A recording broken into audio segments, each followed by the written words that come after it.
dalam ni. Tapi kat sini dilarang memancing kot.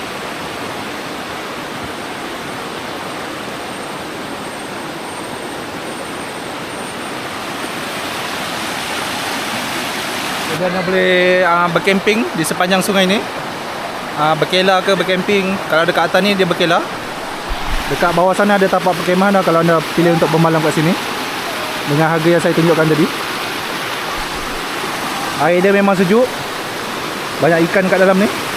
Tapi dilarang memancing. Sini banyak macam ikan. Oh sejuk gila. Oh sejuk gila macam mana air batu.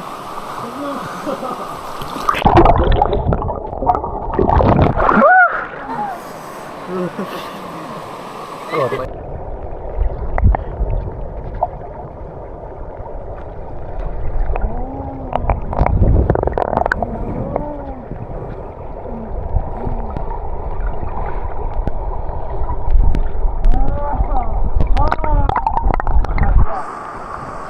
dah mandi sejuk, patah minang sejuk. Oh. Memang demam esok ni. Sedap. So yang ni saya pergi ke bawah sikit dari tempat saya mandi tu, ni pondok dia. Kat atas ni air dia macam terbelah dua. Satu bahagian kecil dia pergi ke kolam ni, fish spa. Lepas tu ada macam pulau sikit kat atas ni anda boleh pergi. Lepas tu dia sambung air yang kedua pergi ke bawah sana. Fish spa.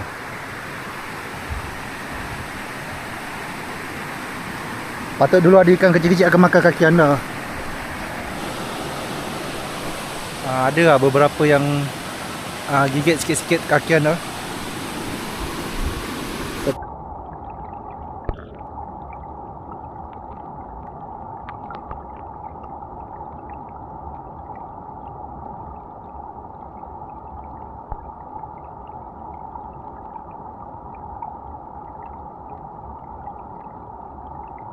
Serasa pertama kali kaki saya dimakan oleh ikan, anak-anak ikan tu. So anda boleh cuba datang ke Keledang Sayong. Bayaran RM2 sangat murah. Boleh cuba pengalaman anak-anak ikan ni makan kulit-kulit mati di kaki anda.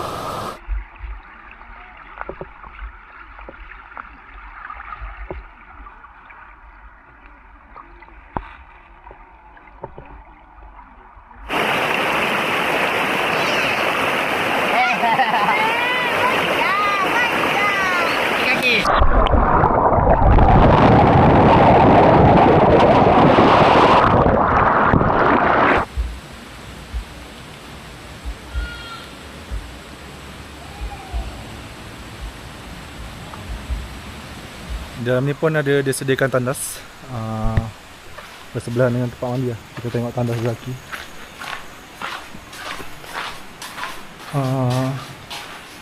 Mandi dua. Lepas tu gambar cangkong, jamban duduk, jamban duduk, jamban duduk. Bau dia semua bersih. Tak ada bau busuk. Mungkin sebab tak ramai orang hari ni. Ni shower je. Taman Nepenthes dilarang masuk, tapi boleh nampak dari luar. Sekarang kita nak pergi apa? Tempat tapak perkemahan. Jadi ini adalah tapak perkemahan dia. Salah satu dari tapak perkemahan. Dekat sana ada amaran tentang kepala air. Jadi kalau anda berkhemah kat sini, boleh turun ke bawah.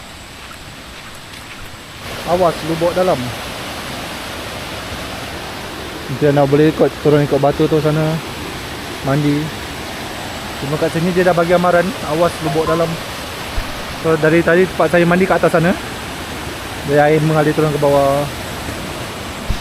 Kat bawah sana pun boleh pergi lagi.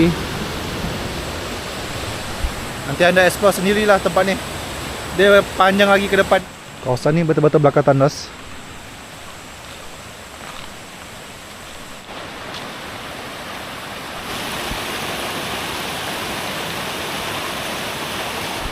Ni yang tadi kat depan sana apa? Air itu terbagi kepada dua. Satu kat sini, satu dia turun dari arah sana. Dia akan bertembung balik kat sini. Okay, so itu saja video pada kali ini. Saya nak berkongsikan anda tentang suasana di Keledang Sayong. Jadi kalau anda nampak tanah ni tutup, maksudnya dia tutup lah. Kalau buka, dia akan terbalikkan buka.